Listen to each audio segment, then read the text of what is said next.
They say every hero has a limit, a point where they break, where they can't go on. But for 15 long years, Captain Elias Ward had never found his. He was the man who walked into hell and came back with a soul slung over his shoulder. Think about it. 15 years pulling people from places no mortal should have survived. We're talking roofs caving in, entire buildings becoming blazing inferno, explosions that should have vaporized anyone in the vicinity. But every single time, the smoke would clear, and there he'd be, walking out of the chaos, carrying someone who, by all accounts, was already meant to be dead. People whispered about it. At first, they called it luck.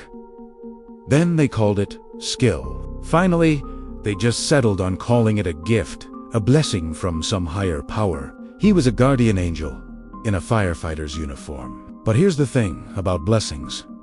They don't usually make gods angry. And this one was ticking off the wrong guy. Deep below the earth, in the shifting, smoldering darkness of the underworld, a pair of ancient eyes watched the mortal firefighter with a fury that could melt stone. Hades himself, the Lord of the Dead, was losing his patience. You see, fate is a delicate, intricate tapestry. Each thread has a predetermined end.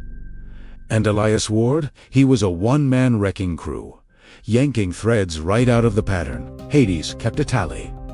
19 souls that were fated to burn, fated to cross the Styx and enter his realm, had been stolen from him. Stolen by a mortal who dared to defy the natural order. Fate, after all, was Hades' business.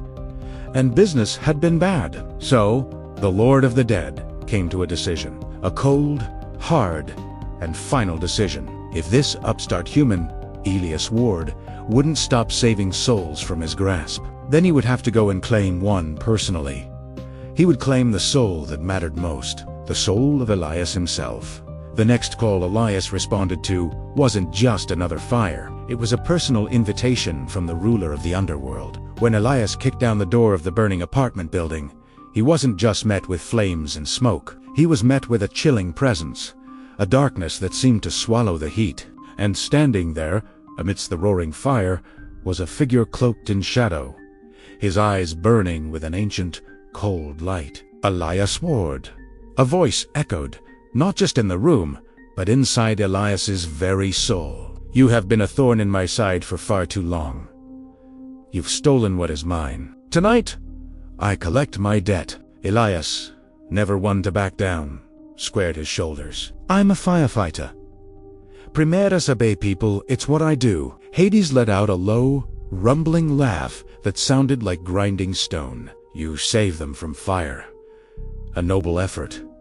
But can you save them from me? Can you save yourself from me? The flames around them surged, twisting into monstrous shapes, forming a cage of fire around the two of them. This wasn't just a burning building anymore. It was an arena, a battleground between a mortal hero and a literal god. Elias had faced heat, smoke, and collapsing structures his entire career, but he had never faced the embodiment of death itself. Hades raised a hand, and the very structure of the building groaned, threatening to collapse. Your time is up, hero. I've come to personally escort you to your final destination. But Hades had made one critical miscalculation. He assumed Elias Ward was just a man.